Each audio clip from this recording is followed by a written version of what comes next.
Hello students, this is Advocate Neeraj Gupta. In this video, we will discuss the essential elements of federalism.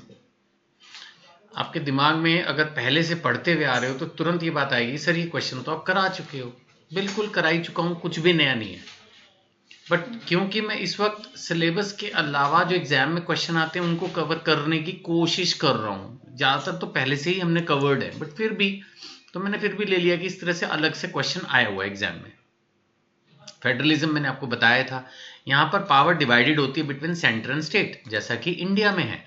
कुछ matters ऐसे होते हैं जो कि सिर्फ नेशनल इंटरेस्ट के हैं, तो सेंट्रल गवर्नमेंट के पास ही होते हैं, जैसे डिफेंस, फॉरेन पॉलिसी, करेंसी, इस तरह के मैटर्स जो है वो सिर्फ सेंट्रल गवर्नमेंट देखती है।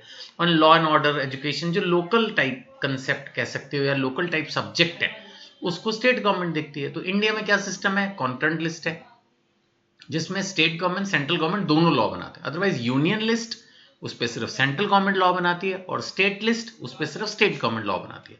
तो डिवीजन ऑफ पावर है, और डिवीजन ऑफ पावर में झगड़ा भी हो सकता है। इसलिए उस झगड़े को सॉल्व करने के लिए एक तो बना दिया कॉन्स्टिट्यूशन, जो कि काफी रिजिड होता है, इसको चेंज करना भी आसान नहीं है। बेसिक स्ट्रक्चर को सेंट्रल गवर्नमेंट अपने आप से कुछ भी चेंज नहीं कर सकती जब तक स्टेट गवर्नमेंट उसको पास ना करे। सिस्टम जानबूझ के ऐसा बनाया गया है ताकि कोई भी अपनी मर्जी से इसको इतनी इजीली चेंज ना कर सके।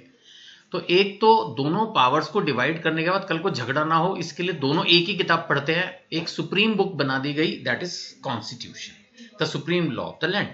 और एक बना दी इंडिपेंडेंट जुडिशरी, जो फिर भी अगर डिस्प्यूट हो जाए तो सॉल्व करने के लिए इंटरप्रिटेशन ऑफ कॉन्स्टिट्यूशन के लिए भी एंड अदरवाइज भी एक बना दी इंडिपेंडेंट जुडिशरी, जो कि अगर डिस्प्यूट हो जाए सेंट्रो स्टेट में तो उसको सॉल्व करने में हेल्प करती है। खैर, हम ये सब बातें क्योंकि पहले पढ़ चुके हैं, तो इसलिए बस एक फास्ट फॉरवर्ड रिवीजन करवाया मैंने, नथिंग मोर।